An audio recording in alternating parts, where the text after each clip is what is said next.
Welcome. Today we're going to look at differentials. Now, a real number C, a C is a real scalar if and only if C is a real number. Now we have to put any real scalar C, d of C equals 0. D is the differential operator. So the differential of C, where C is a real scalar, is 0. Now we often take differentials of functions. So let's look at some formula. We have, for example, the differential of sine function is cosine. Differential of cosine is negative sine. The differential of tan is sec squared. The differential of cotangent is negative cosec squared. The differential of sec is sec times tan.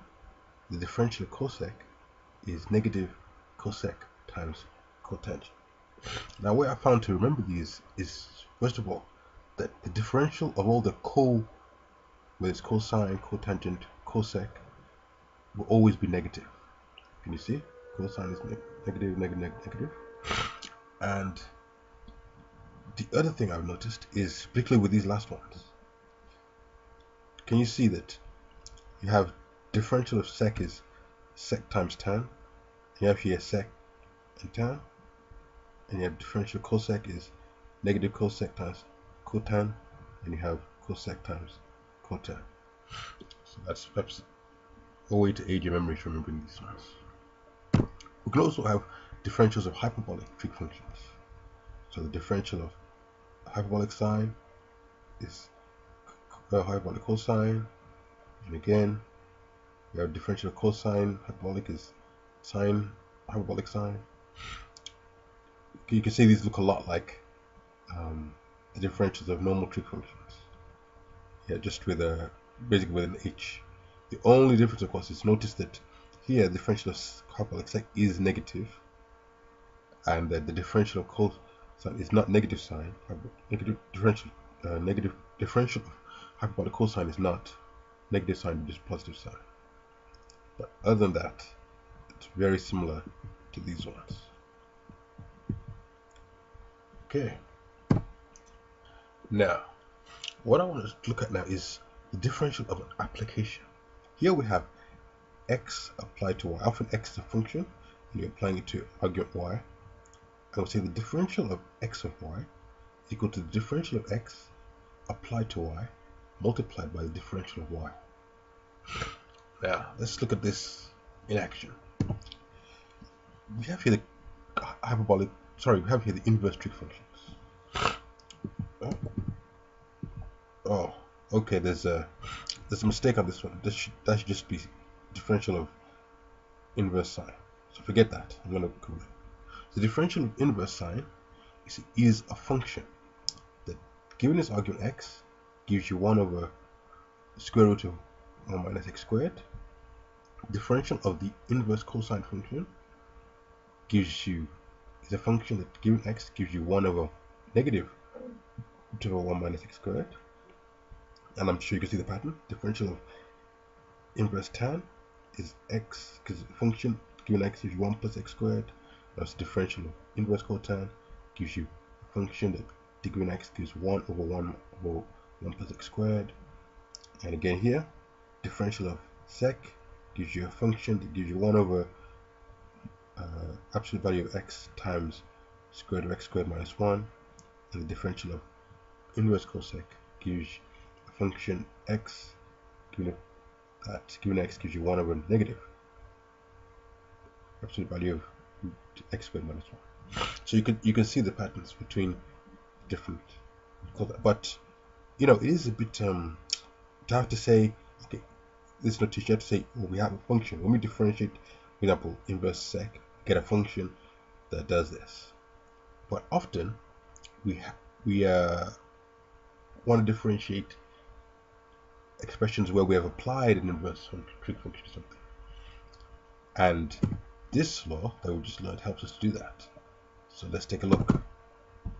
Now, where the differential of inverse sine of x equals 1 over root 1 minus x squared times dx. So you can see it's a lot nicer. It's a lot like than this. Just more compact. But it's, and we just have to remember the dx, the d of x. You know, interesting exercise might be to use this formula and these formulas to prove these ones. Okay, let's take a look at some more functions. Now, these are very important one. Differential of the exponential function, is the exponential function. So the exponential function is the fixed point of the differential operator, which will be very, very useful, particularly in, well, all over maths, not just actuarial studies, but all over maths. Now, we can also write this in a pointed way. So we have here the differential of x of x is equal to x of x times d of x. And again, you might want to use this formula and the application formula, this one, to prove this. It'll be a nice exercise. The natural logarithm. Okay, we have the differential of the natural logarithm is the function of given x gives you the reciprocal of x.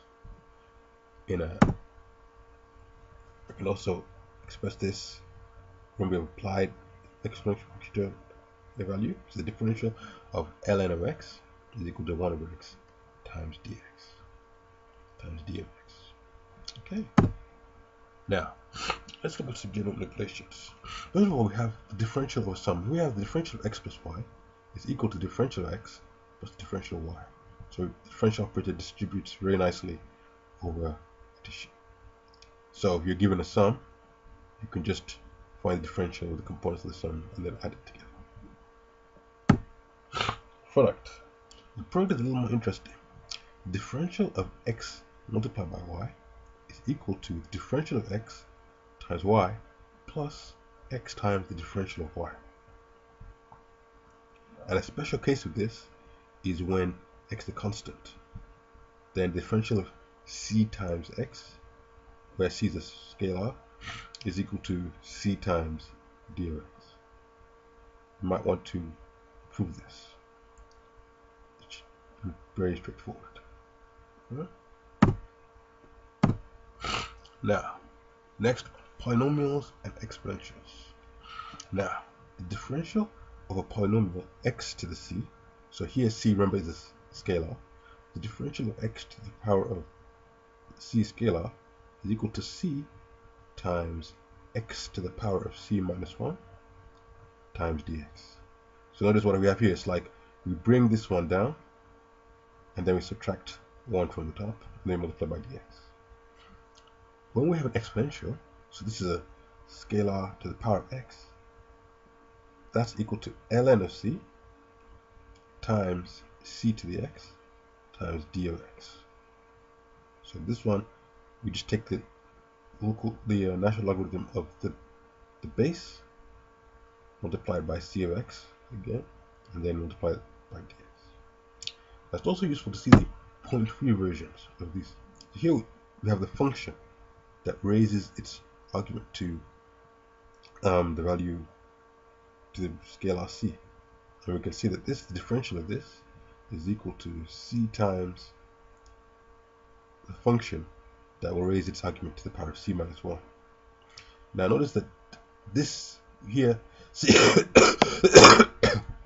a real scalar, but here what we've done is we've slightly lifted c, so it's actually a function. It's the function that gives you the value c, so the constant function that always gives you the value c. So that's what we're doing here when we're multiplying. So otherwise it wouldn't type check, because this is a function and this would be a scalar, but this is also a function. It's a common thing, convention, that we will use it quite a lot. And here we have c raised to the power of, we'll introduce this to the operator that raises c to the power of something, and we'll say that's equal to ln of c times c to the power of. times this function again. Now notice again, we've silently lifted this. This is the function that whatever argument you give it will give you ln of c. So it's what we call a constant function. Now, if this is raising c to the power of something, then this is the finding. This is log to the base x of c. And here we see that the differential of that is just 1 over x times ln of c times dx. You might want to think about what the point-free version of this would be. Alright, now, what about when we've got a composition of two functions? Here, the differential of f after g is equal to the differential of f after g multiplied by the differential of g. Now, this is traditionally known as the chain rule. We'll see it in action in a moment. So, let's look at a question. The moment generating function f, a random variable, is given by f of t equals 1 minus t squared to the power minus 1. Find the mean of this random variable. The mean is differential of f of t divided by differential of t when t becomes 0. So we'll start by manipulating this expression. We have application law tells us that this is the same as d differential of f of t times d of t. So let's just hold on a second. So the mean then will be, this is what we started with. Then we just substitute our value here. We found that this is equal to this. So we got multiplied by t and divided by t. So these cancel. So we're left with d of f of t. So let's concentrate on simplifying that. So the only thing we can do now is using the definition of t of f, but expressing it in a point-free fashion, because it's actually the composition of two functions. If I go back to here, yeah, you got 1 minus t squared to the power minus 1. So you got two functions. The first function, in fact, raises t to the squares t and then subtracts it from 1. And the second function finds the reciprocal of that. So we come back here. This is the first function. 1 minus, it squares its argument and subtracts it from 1, and then finds the reciprocal. So we've got these two functions. We've got the combination of two functions applied to t. So then we use the chain rule. So we get differential. This is equal to the differential of the reciprocal function composed with 1 minus the function squares its argument and then subtracts from 1, and that's multiplied by the differential of this function and all of this. So this is all one big function that's applied to t. Okay, then we use this. If you have a function f times g, f and g functions, f times g applied to x is the same f of x multiplied by g of x. And so we get this function. We've got this function times this function. So we apply this function to t, we get that. We apply this function to t, and we get that. Next, we have that the differential of x plus y is equals to d of x plus d of y. So differential of a distributive addition. So here we've got an addition. I know it's minus 1, so that's the same as an addition of a negative. So we just differential of 1 minus differential of the square function. Okay, so what's next? Well, remember our polynomials. Differential of polynomial function is equal to c times polynomial function but to a lesser degree minus 1. So we apply that here. we get that this is equal to minus 1 times minus 1 minus 1 is minus 2. Yeah, and then that doesn't change, that's the same as that. And then we have here the d of 1. Remember, d1 is a scalar, so this is 0. And then again, we just use the polynomial differential formula again, and we get this is 2 and then minus 1, so we get, and then this is so we get 0 minus 2 times the function raised to the power 1, which doesn't change it. And that is, of course, just the same as minus 2 times to the power of 1. Then we have our definition of function composition. F after g applied to x is the same as f applied to g applied to x. So you use that here because we've got two composed. So we apply this function to t, so we get that, and then we're going to apply the result of that to this. So we're going to apply this to the result of that, so we get this. So this function applied to this function applied to this. Okay. Then the next, we just simplify it. This 1 minus something to the power squared, power 2, t is the same as 1 minus t squared. There, and we just do the same thing here. Minus 2 times to the power 1 applied to t is the same as minus 2 times t, because t is smaller than minus t. Okay, and then we just do the same thing again, and we get minus 1 times 1 minus t squared to the power of minus 2.